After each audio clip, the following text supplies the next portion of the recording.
A day in my life as a third-year student here in Biscas. Amay ako nagpa-school, ta amay ang samuyang klase ngunyan. Nag-reporting kami sa first period, tapos sigdi nagahalat na kami sa next subject me. Unin na naman nga ni si Ezra na bag snatcher. Ma-outfit check nga ni Dasha, maray lamang kung sa iya yung bag na gamit niya.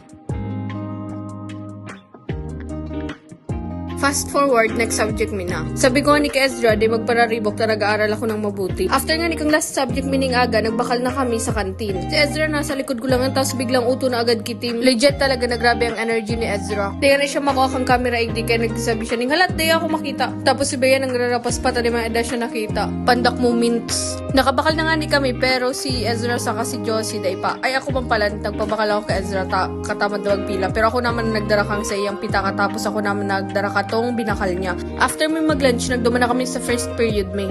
Nagwa-motivational activity na nga ni Sindaigdi.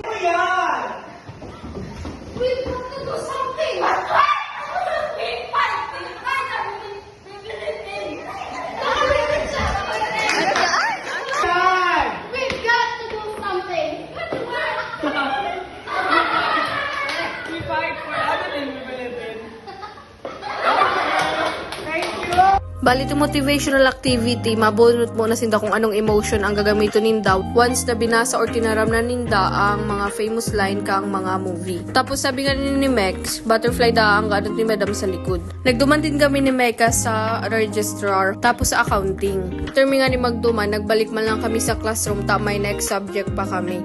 Pag-abot mi nga ni sa classroom, grabe na naman ang liga ni Ezra. Nasa may likod ko siya nakatuko, tapos nakaabot siya duman sa pinakalikod. Feeling ko, oral daw niya nalalibot ang samuyang classroom, tapos gabos na klase mi nakaka-interact niya. Fast forward, paduman na kami sa next subject mi. Higos nga ng jerk na nagsamod muna siya sa inutan. Tapos hindi natin videohan ko ang reaction ka mga klase ko kang announcement ni ma'am. Pero sa Chris, Tricia, and Cindy, nahalata na may camera. Kaya todo our sinda. Last subject mi na nga niningon yan. Pero day muna kami maulit, may meeting pa kami sa office. Pero si iba ming friends pa uli na and iba yung mga klase.